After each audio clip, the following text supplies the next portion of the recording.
esta iniciativa justamente busca eso, reconocer y reivindicar a esas otras víctimas invisibles del conflicto armado. Que todas las o muchas de las armas y de las estrategias de guerra tienen que ver con afectación a la naturaleza y con afectación a los animales. Quiero ponerte varios ejemplos. Este también es un tema que afecta a las comunidades humanas, pero quiero ponerte otro caso que tiene que ver con el uso de animales específicamente como armas de guerra. Yo creo que todos conocemos, por ejemplo, lo que ha sucedido, lo que sucedió que fue muy famoso en el departamento del Sucre con el burro bomba, un animalito que lo pusieron entre carga de hierbas y demás, una carga de explosivos inmensa y que detonó como un arma de guerra, causando la muerte. Para toda nuestra audiencia de Última Hora Call en YouTube, bienvenidos a una entrevista. En esta sección de hoy estamos muy felices porque les vamos a hablar de un tema bastante importante. Hoy estamos aquí para hablar de la erradicación de un proyecto que involucra la recuperación y cuidado en un contexto del conflicto armado. Pero hoy no precisamente vamos a hablar de personas, hoy vamos a hablar de animales, de la naturaleza y de cómo ellos van a tener una recuperación y cuidado en el contexto del conflicto armado, pero estamos con la experta, con la persona que hoy nos va a hablar acerca del tema. Esmeralda Hernández es senadora de la República, animalista y ambientalista. Bienvenida, Esmeralda, a este espacio. Daniela, pues bueno, primero un saludo para ti, un abrazo para todo el combo de Última Hora Call, para las personas que nos ven, que nos siguen hasta ahora. Pues bueno, así es, un tema que creo que siempre ha sido como la cenicienta. Siempre cuando se habla del conflicto armado, por supuesto, la principal tragedia es la tragedia de las vidas humanas que se pierden, de las miles de familias que son desplazadas, que sufren todas las consecuencias nefastas de la guerra. Pero no nos podemos olvidar que también hay otras víctimas y que también hay un contexto en el que el conflicto armado ha dejado unos daños irreversibles y unas consecuencias nefastas y que nunca entran en estas discusiones que no son sujeto de análisis, que no son sujeto de intervención del Estado, que es la naturaleza, los ecosistemas y los animales, animales silvestres, animales domesticados, que nunca, nunca, es decir, simplemente están en la indignación del momento cuando pasa la noticia, cuando se cuenta algo que sucede, pero luego se olvida y no hace parte de la acción del Estado. Entonces creo que esta iniciativa justamente busca eso, reconocer y reivindicar a esas otras víctimas invisibles del conflicto armado. Entonces, justamente empecemos por esto, Esmeralda, a hablar por qué la naturaleza y los animales deberían ser reconocidos como víctimas del conflicto armado. Digamos que, ¿qué cambia realmente con esta ley? Pues bueno, lo primero es que creo que es necesario que hagan parte del debate a partir de varias puntualidades iniciales. Lo primero es que el conflicto armado ha tenido lugar en las zonas rurales, es decir, en el hábitat natural de los animales silvestres, en ecosistemas completos. Segundo, que todas las o muchas de las armas y de las estrategias de guerra tienen que ver con afectación a la naturaleza y con afectación a los animales. Quiero ponerte varios ejemplos. Por ejemplo, la voladura de oleoductos, que genera contaminación entera en ríos, en fuentes de hídrica completas, que generan incendios que han causado la pérdida de vidas humanas, pero también la pérdida de vida de miles de especies animales, el desplazamiento de muchísimos animales porque pierden su casa, literalmente pierden su hábitat, y por supuesto la contaminación de fuentes hídricas, que son las fuentes de donde toman el agua las comunidades humanas. Entonces, este también es un tema que afecta a las comunidades humanas. Pero quiero ponerte otro caso que tiene que ver con el uso de animales específicamente como armas de guerra. Yo creo que todos conocemos, por ejemplo, lo que ha sucedido, lo que sucedió que fue muy famoso en el departamento del Sucre con el burro bomba, un animalito que lo pusieron entre carga de hierbas y demás, una carga de explosivos inmensa y que detonó como un arma de guerra, causando la muerte de personas también, pero por supuesto la muerte del animal. El caso del caballo bomba en el departamento de Boyacá, el caso del perro bomba, los casos, por ejemplo, en los que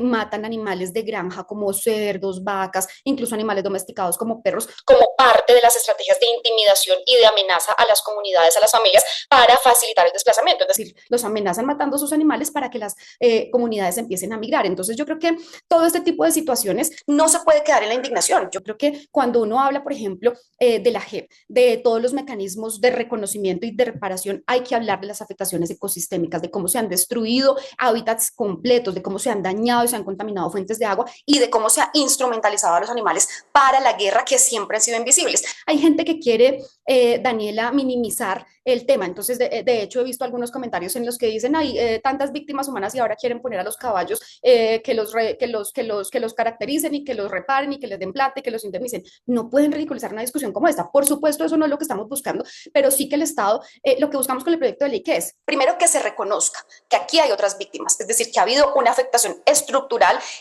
biológica y en temas de ecosistemas y de animales, que se reconozcan como víctimas. Segundo, que se caractericen, o sea, que podamos caracterizar los daños, que podamos decir por efectos, que la gente sepa como parte de la memoria histórica del conflicto cuáles fueron los ríos que fueron afectados, cuáles fueron los ecosistemas devastados, cuáles son las especies que se han puesto en riesgo. Aquí hay especies que se han puesto en riesgo y cuál es el papel que han jugado los animales en la guerra, así como cuál será el papel de la naturaleza y de los animales en el proceso de construcción de paz, porque eso también tiene que ver con la construcción de la paz. Esmeralda, hay una pregunta que a mí me inquieta bastante. Usted nos estaba comentando ahorita sobre el burrito bomba, el caballo bomba y entre otras cosas, además contaminación de fuentes hídricas. ¿Por qué hasta ahora se alza la voz y por qué el Estado ha ignorado por tantos años este tema?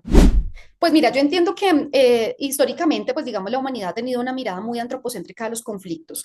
Yo creo que en las últimas décadas, en los últimos años, cada vez la ciudadanía es más consciente del papel de sintiencia o de la sintiencia de los animales, de la importancia de la preservación de otras especies y de entender que nosotros no somos los únicos que sufrimos o que tenemos derecho a habitar este planeta. Entonces, cuando se va cambiando un poco ese sentimiento y ese reconocimiento hacia los animales, pues uno va entendiendo que también tienen un papel fundamental como víctimas en este caso o como configuradores también de procesos de paz. Entonces yo creo que, digamos, eso es lo que ha venido cambiando. Ahora, si uno mira, por ejemplo, cuando empieza a hacerse la identificación de víctimas, hay víctimas y hay comunidades enteras, por ejemplo, como la comunidad del Magdalena Medio, que le pidió a la JEP en su momento que se reconociera al río Magdalena como una víctima del conflicto armado, porque ellos, de hecho, en su cosmovisión dicen, es que si me hacen daño a mí, le hacen daño al río, pero si le hacen daño al río, nos hacen daño a nosotros. Entonces, el río también es víctima. Lo mismo sucedió, por ejemplo, con las comunidades aledañas al río Cauca. Estaban pidiendo que se incluyera. Ahora, uno entiende que el tema del conflicto es tan complicado que las instancias como la Comisión de la Verdad, que fue transitoria, como la Jurisdicción Especial para la Paz, que también tiene un periodo de transición, pues tiene que priorizar casos y en este caso están priorizando pues todos los casos de masacres, todos los casos de participación del Estado en crímenes de lesa humanidad y otros temas, pero yo creo que no se puede dejar de lado y lo que busca este proyecto justamente es eso, que como un componente del análisis, por ejemplo, de la Jurisdicción Especial para la Paz, se incluya la caracterización de los daños ambientales, de los daños ecológicos, de los daños animales y que hagan parte de esa hoja de ruta, de una hoja de ruta de atención y de una hoja de ruta de reparación. Pero además, Daniela, hay un punto que es muy importante. Hay un protocolo de la Convención sobre Armas Convencionales, que es el protocolo número 2, que es internacional, que prohíbe explícitamente el uso de armas trampa que involucren animales. Me refiero a esto, un burro. Una persona no puede, o sea, puede estar pasando el burro, pero la gente no sabe que está cargado con explosivos y puede terminar siendo víctima igual que el animal. Del explosivo. Entonces, eso está prohibido internacionalmente. Se supone que aquí deberíamos acogerlo, pero en el Código Penal colombiano, en el artículo que se establecen las armas de guerra ilegales, ilícitas, no está incluido el tema animal. Es decir, acá quiero ponerte un ejemplo. Un arma trampa es, por ejemplo, el Código Penal lo prohíbe un libro. Es decir, que la gente no ve o no concibe, digamos, un tema de prevención frente a un libro porque no lo ve peligroso, pero el libro puede ser un libro bomba. Entonces, este tipo de cosas están prohibidas y están penalizadas, pero el tema animal no, como si no existieran. Entonces, lo permite. Lo que nosotros buscamos también en el proyecto es una modificación al Código Penal para que se prohíba taxativamente y se penalice taxativamente el uso de animales como estrategia de guerra. También incluiría compensaciones, restauración, sanciones o un reconocimiento simbólico. No, yo creo que mira, de hecho ya existen antecedentes de algunos reconocimientos. Ahí, primero, pues la naturaleza y algunos ríos han sido reconocidos como sujetos de derechos en sentencias de la Corte Constitucional. Y hay sentencias también de jueces en los que han reconocido algunos elementos de la naturaleza como víctimas del conflicto, algunos ríos y demás. Lo que aquí estamos buscando es que sea efectivo, es decir, que en el proceso, por ejemplo, de caracterización y de reparación a las comunidades, se identifique también cuál fue el daño al hábitat o al escenario territorial de donde vienen esas comunidades y se puedan reparar, se pueda descontaminar el río, se pueda iniciar un proceso de reforestación, se puedan priorizar zonas, por ejemplo, que han sido devastadas por la minería ilegal y por el narcotráfico, efecto del conflicto armado, para iniciar o priorizarlos como unas zonas estratégicas para la reforestación y eso también a su vez, pues por supuesto resuelve el tema animal porque esa es la casa de los animales. Aquí la gente a veces se preocupa solo por los perritos, por los gatitos, no sé si viste, por ejemplo, el caso hace unos días con esto que está pasando lamentable del Catatumbo de una mujer que tiene pues un albergue con 45 perros, creo que son, y 17 gatos, o al revés. Y ella dice, yo no me voy si no me reubican con mis animales. Y entonces ella está reconociendo que sus animales también necesitan atención, pero toda la institucionalidad está dada solamente para las comunidades humanas y, por ejemplo, si hay un animal herido, mutilado, con un arma, con una mina antipersonal y demás, no hay un mecanismo de atención. Entonces lo que estamos buscando es que sea más abierto y que sea más integral. Y a mí me causa curiosidad qué va a pasar con los responsables que ya tuvieron crímenes ambientales. ¿Cuáles serían las consecuencias para estas personas? ¿Se podría obligar a los grupos armados o incluso al mismo Estado a reparar los daños que ellos causaron? Esa es la idea. Por supuesto es complejo porque todo lo que están haciendo los grupos al margen de la ley pues es ilegal. Es decir, entonces lo que se haría aquí es que en el momento de juzgarlos penalmente hay un cargo adicional que es el daño ambiental, que hoy digamos existe por ejemplo la figura del ecocidio que lo hablábamos digamos con varios expertos en el tema penal, pero el ecocidio es una figura en el Código Penal que es muy etérea y que no permite que efectivamente pueda haber consecuencias penales para quienes cometen el ecocidio porque no se puede identificar, es difícil decir cuáles fueron los daños, es difícil mirar cuál es el nivel de responsabilidad de los vinculados y demás. Entonces, la idea es aterrizar ese tipo, digamos, de figuras que están allí en la nube, que por supuesto son avances importantes porque por lo menos en el imaginario colectivo se empieza a concebir que el ecocidio es un crimen, pero que no tienen herramientas prácticas, digamos, para llevarlos a cabo. Entonces, aquí lo que estamos buscando, por ejemplo, lo primero es incluir específicamente en el tema de guerra, de armas de guerra, el tema animal. Segundo, que el Estado reconozca como víctimas a los ecosistemas y que empiece a caracterizar los daños para que en la hoja de ruta se empiece a mirar cómo se reparan los daños que se causaron a los ecosistemas y a los animales. ¿Y cómo garantizarían la no repetición, Esmeralda?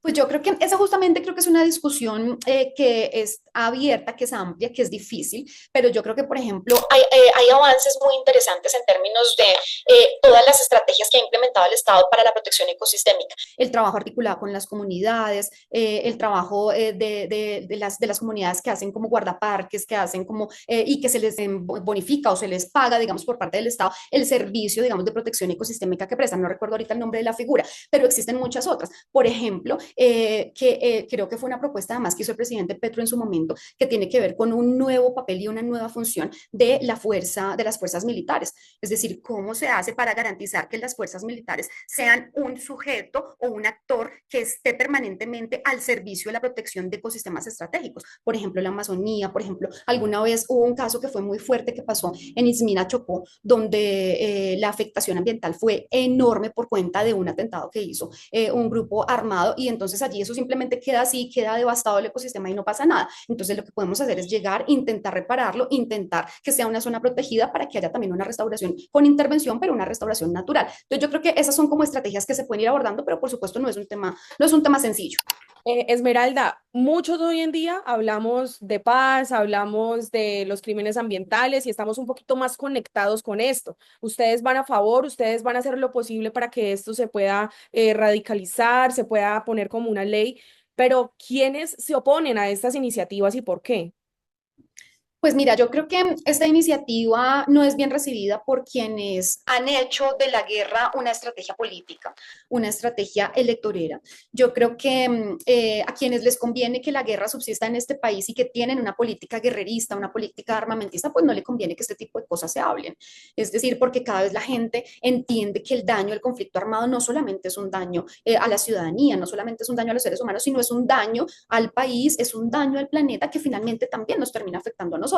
Entonces, hay gente que quiere minimizar la discusión, hay gente que quiere ridiculizar la discusión, pero son esos mismos que han defendido que no importa cómo sea, que la paz tiene que conseguirse simplemente a través de la bala y a través de la violencia y que no pueden haber otros mecanismos de diálogo. Yo creo que es ese pequeño nicho, pero creo que, digamos, está más que delimitado y tenemos claros, yo creo que la necesidad, los argumentos para este tema y empezar por lo menos a discutirlo en el país. Es que no es posible que después de más de 5 décadas de un conflicto en Colombia todavía no seamos conscientes de todas las afectaciones ambientales que ha tenido el conflicto.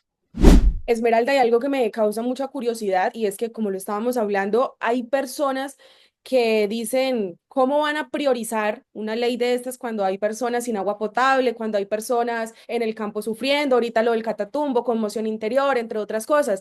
¿Qué le dice usted a estas personas que de pronto le restan importancia a este tipo de leyes que son en pro de la naturaleza, en pro de los animales y en pro de nosotros? Porque, como tú lo decías antes de la entrevista, todos somos animales. Así es. Pues bueno, yo creo que uno no puede tener un análisis tan limitado de lo que significa el conflicto. Cuando hay afectaciones ambientales, cuando se contaminan fuentes de agua completas, ríos, cuando se desequilibra un ecosistema porque se han desaparecido especies completas, también hay afectaciones a los seres humanos. Si se repara el ambiente, si se reparan a los animales, también se están reparando las comunidades humanas. Cuando una comunidad humana retorna a su territorio, después de la guerra o cuando tiene posibilidad de retornar y encuentra un territorio devastado, se está revictimizando la comunidad humana, se está revictimizando la familia. Cuando una familia es obligada a salir desplazada y tiene como medio de subsistencia una granja, unas vacas, unos cerdos, sale y los animales quedan abandonados allí a su suerte y la familia retorna, pues perdió su medio de subsistencia también. Es decir, por supuesto los animales mueren en unas condiciones terribles, son animales que terminan abandonados, el desplazamiento hace, y creo que también ha sido muy documentado por los medios de comunicación, que muchísimos animales de granja, mal llamados de granja, y animales domesticados como perros y gatos, queden abandonados a su suerte. Terminan muriendo, por supuesto, porque no tienen atención, porque no tienen alimento. Lo mismo pasa, por ejemplo, en el caso de las emergencias, el caso del sistema de gestión del riesgo y de emergencias. Evacúan a familias completas y los animales quedan abandonados a su suerte, afectando, por supuesto, la vida animal, pero también afectando la economía de las familias y las economías de subsistencia. Entonces, yo creo que cuando se reconoce como víctimas estos otros componentes, también se está reparando de manera más integral y más generosa a las comunidades humanas. Entonces, no podemos sesgar el debate. Para quienes nos importa realmente que esto salga, que esto sea un positivo, ¿existe el riesgo de que termine siendo un papel archivado en el Congreso, Esmeralda? Pues bueno, yo creo que vale la pena intentarlo. Yo creo que no es sencillo, por supuesto que no es sencillo, pero también creo que los argumentos los tenemos, que creo que tenemos la razón, la historia y las evidencias de nuestro lado. Y lo que le pedimos al Congreso es que podamos por lo menos sentarnos a entender cuál es esa dimensión distinta, esa mirada distinta del conflicto y a darle una oportunidad a este debate, darle una oportunidad a este diálogo, que yo creo que no le estamos quitando ni recursos ni le estamos restando importancia, por, lo menos, por supuesto, a las víctimas humanas. Pero lo que estamos diciendo es tengamos una discusión más amplia, incluso escuchemos las mismas solicitudes de las víctimas que han solicitado reconocer ese ecosistema, esa naturaleza con la que interactúan y que hace parte de su vida diaria como parte, digamos, de las víctimas del conflicto. Esmeralda, para terminar, ¿tenemos referentes o Colombia es pionera en ese reconocimiento? ¿O ya hay países que tienen medidas similares? Pues como te digo, hay algunos avances a nivel de tratados internacionales donde por lo menos ya se toca el tema animal y entonces ya es reconocido que es un crimen utilizar a un animal como arma de guerra, por ejemplo. En Colombia todavía no. Nosotros debemos acatar algunos tratados internacionales o los que suscribimos, pero no está adecuada la norma interna. Entonces lo que estamos haciendo es justamente avanzar en la medida en que están avanzando esos tratados y demás internacionales para adecuar nuestra normatividad. Entonces, ¿se puede decir que somos pioneros? Yo creería, y además es que el conflicto en Colombia es muy particular. Yo Sí. creo que, yo creo que aquí tenemos unas particularidades históricas, unas particularidades de estrategia, de todo lo que se ha utilizado de táctica en términos de guerra, que además creo que hay un tema adicional y es que Colombia pues tiene una riqueza natural y tiene una riqueza ecosistémica pues digamos muy, muy diferenciada del resto del planeta, una Sí. biodiversidad muy diferenciada y eso hace entonces que justamente este tema todavía tenga mayor trascendencia. Esmeralda, tengo otra pregunta que ya pues de pronto se aleja un poco de este tema del conflicto armado, pero me gustaría saber desde el Congreso qué se está haciendo para otros proyectos, cuáles son esos que ya están en la mira. Pues bueno, tenemos dos que a mí me tienen muy contenta. Ya de autoría de esta curul logramos sacar la prohibición de las corridas de toros y hay dos proyectos que están a punto de convertirse en ley de la República, solo les falta un debate. Ya fueron aprobados en tres debates, que es la Ley Nacional de Humedales, que es de autoría nuestra, que es una deuda con el país y con estos ecosistemas. Existe una ley de páramos, no existe la de humedales y ya va a salir. Y tenemos un proyecto de ley para incluir a los animales en el Sistema Nacional de Gestión del Riesgo, que era un poco lo que les contaba ahorita. Cuando hay una emergencia, el Estado no tiene permitido auxiliar a un animal, evacuar un animal, no puede recibir a las familias interespecie en los albergues con animales, entonces están obligados a dejar a sus animales compañeros abandonados. Entonces, una ley que va a permitir que de manera integral los animales sean atendidos en los sistemas de emergencias. Tenemos un proyecto que es muy, muy importante y es que busca reconocer la zoofilia como tipo penal. En Colombia cada vez son más recurrentes los casos y las denuncias de violación de animales. Perros, gatos, gallinas, patos, prácticas sexuales con pulpos, o sea, es una cosa que uno de verdad todavía no se alcanza a imaginar y una cantidad de aberraciones terribles que generan, por supuesto, muchísimo dolor a los animales, animales que terminan muriendo. Hubo un caso, no sé si lo conociste hace poco, hace unos meses, de una perrita que fue empalada viva, es decir, una persona que hace eso realmente es un peligro para la sociedad. Entonces, si nosotros, y hoy no es un delito, violar a un animal no es un delito, entre otras cosas porque hay algunas zonas del país, que yo creo que eso hay que hablarlo con tranquilidad, que han normalizado, que incluso han incluido como sus prácticas tradicionales las prácticas sexuales con animales.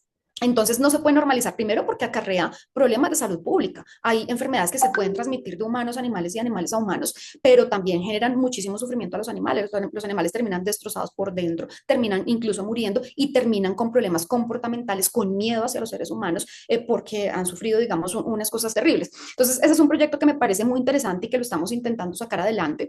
Tenemos el proyecto que fue aprobado en primer debate ahorita en diciembre para prohibir el uso de recursos públicos en espectáculos pirotécnicos, en shows pirotécnicos, por la afectación que generan no solamente a los perros y gatos, porque la discusión no solamente es sobre perros y gatos, yo creo que si uno trabaja y defiende el tema animal, no puede hablar solo de perros y gatos. La pólvora afecta ecosistemas enteros, afecta muchísimas especies de aves, afecta a animales silvestres como zarigüeyas, como puercoespín y demás, porque los desorientan, porque abandonan crías, porque abandonan sus guaridas. Es una cosa muy compleja. Contaminan, está comprobado que hay un altísimo nivel de contaminación del aire por efecto, digamos, del contenido de la pólvora. Entonces, lo que buscamos es que por lo menos con recursos públicos no. Nuestra plata no puede ser destinada para afectaciones ambientales y animales. Entonces, digamos que hay varios proyectos que están allí avanzando. Esperamos que este sea un semestre que se pueda mover mucho. Creo que hay un temor enorme y es que la agenda legislativa este año pues se puede haber detenida un poco porque es un año preelectoral. Entonces, eso va a dificultar la agenda, pero yo espero y confío en que sigamos comprometidos. A nosotros nos pagan es para sacar todos los temas que están en el Congreso, entonces haremos todo lo posible. Y nosotros estaremos ahí apoyando y viralizando todos estos temas para que todos conozcan, todos los colombianos necesitan saber qué se está haciendo desde el Congreso para la aprobación de leyes que benefician a nuestros animales y a nuestros ecosistemas. Muchísimas gracias, Esmeralda. No, a ti, Daniela, muchísimas gracias de nuevo. Bueno, fue Esmeralda Hernández, senadora de la República, quien estuvo con nosotros hoy aquí en Última Hora Call, hablando de ese tema tan importante y de parte del equipo de Última Hora. Gracias por alzar la voz por nuestros ecosistemas. Lo estabas diciendo, somos un país muy rico en biodiversidad. No por nada fuimos anfitriones en la COP16 en Cali. Y de verdad, muchísimas gracias por alzar la voz por los ecosistemas, por los animales y qué gran trabajo por parte de ustedes. No, a ti, Daniela, de verdad, muchas gracias. Gracias a Última Hora Col por ayudarnos a que la ciudadanía entienda un poquito este tema, a que no quede en un debate menor, sino que podamos de verdad ampliar esta discusión y podamos ir siendo más generosos y siendo más compasivos con las otras vidas que también sufren el conflicto. Muchísimas gracias, Esmeralda, por habernos dado este tiempo para hablar y esperamos de corazón por parte de Última Hora Call que esta ley se apruebe. Bueno, muchas gracias y que así sea. Vamos a hacer un trabajo intentando que se convierta en ley de la República. Un abrazo a ti, Daniela, y un abrazo al Abrazo. equipo.